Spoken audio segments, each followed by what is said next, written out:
Hello दोस्तों, नमस्कार। मैं आप लोगों को एक बहुत ही नया धान निर्वाही गीत सुनाने जा रही हूँ।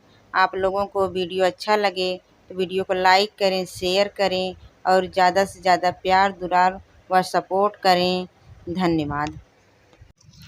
घनी बसवरिया से निकलाई नगवा होना, रामा डसीले हेस बिचलिया अंगुरिया होना, रामा डसीले हेस बिचलिया अंगुरिया होना। घनी बसवरिया से निकलाई नगवा होना, रामा डसीले हेस बिचलिया अंगुरिया होना, रामा डसीले हेस बिचलिया अंगुरिया होना।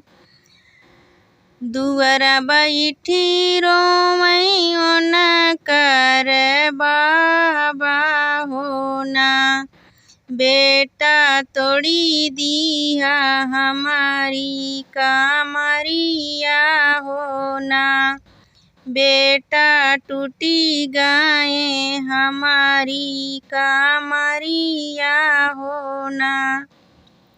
दुअरा बैठी वन करे बाबा जे रोमई होना, बेटा टूटी गई हमारी कामरिया होना, बेटा टूटी गए हमारी कामरिया होना। घनी बसवरिया से निकलाई नगवा होना, रामा डसीले हेस बिचलिया अंगुरिया होना, रामा डसीले हेस बिचलिया अंगुरिया होना। आंगन बैठी वन कर माई जे रोमई होना, बेटा दिलवा तू हमारा दुखित भाएना, बेटा दिलवा हमारा जे दुखित भाएना। आंगन बैठी वन कर माई जे रोमई होना, बेटा चले गया कौने तू कोनवा होना, बेटा चला गया कौने तू कोनवा होना। घनी बसवरिया से निकलाई नगवा होना, रामा डसीले हेस बिचलिया अंगुरिया होना, रामा डसीले हेस बिचलिया अंगुरिया होना। तसवही खेलिया मई वन कर भयवा होना, भैया टूटी गाए हमर दहिना हथवा होना, भैया टूटी गाए हमर दाहिने हथवा होना। तसवही खेलिया मई वन कर भैया होना, भैया टूटी गाए हमर दहिना हथवा होना, भैया टूटी गाए हमर दाहिने हथवा होना। घनी बसवरिया से निकलाई नगवा होना, रामा डसीले हेस बिचलिया अंगुरिया होना, रामा डसीले हेस बिचलिया अंगुरिया होना। ससुर से आवई उन कर लहुरी बहिनिया होना।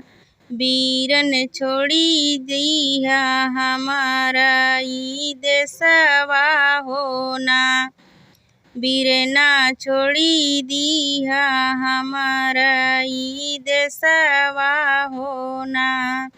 अपने ससुरवा से आवई उनकर बहिनिया होना। बीरना छोड़ी दिया हमारा ई देशवा होना। बीरना छूटी गए हमारा ई देशवा होना। घनी बसवरिया से निकलाई नगवा होना। रामा डसीले हेसी बिचली आंगुरिया होना। रामा डसीले हेस बिचली आंगुरिया होना। घर में बैठी उनकर तिरिया जे रोवई होना। पियवा छोड़ी दिया हमारा तू सथवा होना। पियवा छोड़ी दिया हमारा तू सथवा होना। घर में बैठी उनकर तिरिया जे रोवई होना। पिया छोड़ी दिया हमारा ई सथवा होना। पिया छोड़ी दिया हमारा ई सथवा होना। घनी बसवरिया से निकलाई नगवा होना। रामा डसीले हेस बिचली आंगुरिया होना। रामा डसीले हेस बिचली आंगुरिया होना।